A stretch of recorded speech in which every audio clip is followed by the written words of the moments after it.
Hi అండి, welcome to Rekha channel. ఈరోజు వీడియోలో కారం గవ్వలను తయారు చేసుకుందాం. ఈ కారం గవ్వలు పిల్లలకి స్నాక్స్ బాక్స్లోకైనా లేదా ఈవినింగ్ స్నాక్ టైంలో తినడానికైనా కారంగా చాలా బాగుంటాయి. ఈ గవ్వలు పైన క్రిస్పీగా లోపల గుల్లగుల్లగా రావాలంటే ఒకసారి ఇలా ట్రై చేయండి, చాలా బాగా వస్తాయి. ముందుగా ఒక మిక్సింగ్ బౌల్ తీసుకొని అందులో 1 కప్పు మైదా పిండి వేసుకోవాలి.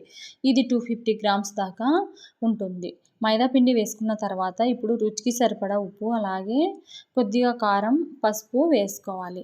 తర్వాత 1 స్పూన్ వామును తీసుకొని చేతితో నలిపి వేసుకోవాలి. తర్వాత పిండిని ఒకసారి కలుపుకోవాలి. కలుపుకున్న తర్వాత ఇప్పుడు మనము బటర్ని వేసుకోవాలి. రూమ్ టెంపరేచర్లో ఉన్న బటర్ని తీసుకోండి. నేను 2 టేబుల్ స్పూన్స్ దాకా బటర్ వేసాను.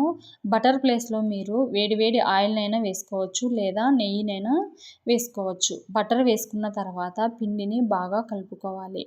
ఈ బటర్ అనేది పిండిలో బాగా కలిసిపోయేలా కలుపుకోవాలి. తర్వాత పిండిని చేతితో తీసుకొని ఈ విధంగా అంటే మనకు ముద్దలాగా రావాలి. అప్పుడు మనకు గవ్వలు అనేవి చాలా బాగా వస్తాయి.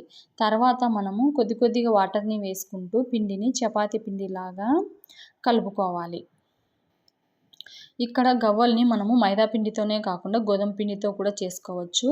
గోధుమ పిండితో చేసుకున్న గవ్వలు కూడా టేస్ట్ చాలా బాగుంటాయి. మీరు కావాలనుకుంటే మైదా పిండి స్కిప్ చేసి గోధుమ పిండితో అయినా చేసుకోండి.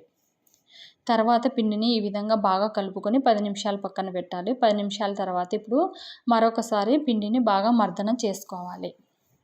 తర్వాత ఇప్పుడు మనము చిన్న బాల్స్ లాగా తయారు చేసుకోవాలి. ముందుగా ఇక్కడ నేను ఫోర్క్ మీద చేసి చూపిస్తున్నాను. గవ్వల చెక్క లేని వాళ్ళు ఫోర్క్ మీద అయినా ఈ గవ్వలను ఒత్తుకోవచ్చు. పిండినంతా ఈ విధంగా మనము చిన్న బాల్స్ లాగా తయారు చేసుకొని రెడీగా ఉంచుకుంటే మనకు గవ్వలు అనేది తొందరగా చేసుకోవచ్చు. ఇప్పుడు గవ్వల చెక్క తీసుకొని ముందుగా గవ్వల చెక్కకు కొద్దిగా ఆయిల్ రాసుకొని గవ్వలను ఒత్తుకోవాలి. అప్పుడు మనకు గవ్వలు అనేది అంటుకోకుండా మంచిగా వస్తాయి. ఈ విధంగా గవ్వలన్నిటిని ఒత్తుకోవాలి.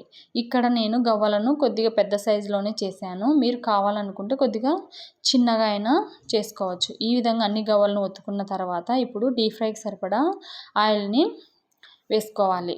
ఆయిల్ బాగా వేడెక్కిన తర్వాత ఇప్పుడు మనము ఖచ్చితంగా మీడియం ఫ్లేమ్లో పెట్టి ఈ గవ్వలను వేసుకోవాలి. అలాగే ఆయిల్కి సరిపడా గవ్వల్ని వేసుకోండి. గవ్వల్ని వేసుకున్న తర్వాత 1 నిమిషం పాటు కదపకుండా ఉంచాలి.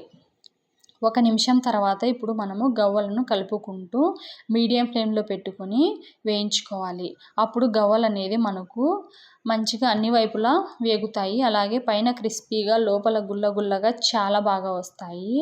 అలా కాకుండా మీరు హై ఫ్లేమ్లో పెట్టి గవ్వలను వేయించారంటే గవ్వలు బాగా కాలినట్లు పైన మంచిగా కలర్ వచ్చినా లోపల మాత్రం పిండిగా అలాగే మెత్తగా వస్తాయి. గవ్వల్ని ఈ విధంగా బాగా కలుపుకుంటూ వేయించుకోండి. గవ్వలు వేగే కొద్దీ మనకు కలర్ మారుతూ ఉంటాయి. ఈ విధంగా మనము గవ్వలను వేయించుకున్న తర్వాత వాటిని పక్కకు తీసుకోవాలి. ఈ విధంగా అన్ని గవ్వలను వేయించుకొని ఒక గిన్నెలోకి తీసుకోవాలి. తర్వాత అందులోకి కొద్దిగా ఉప్పు, కారం, అలాగే కొద్దిగా ధనియా పౌడర్ వేసుకోవాలి.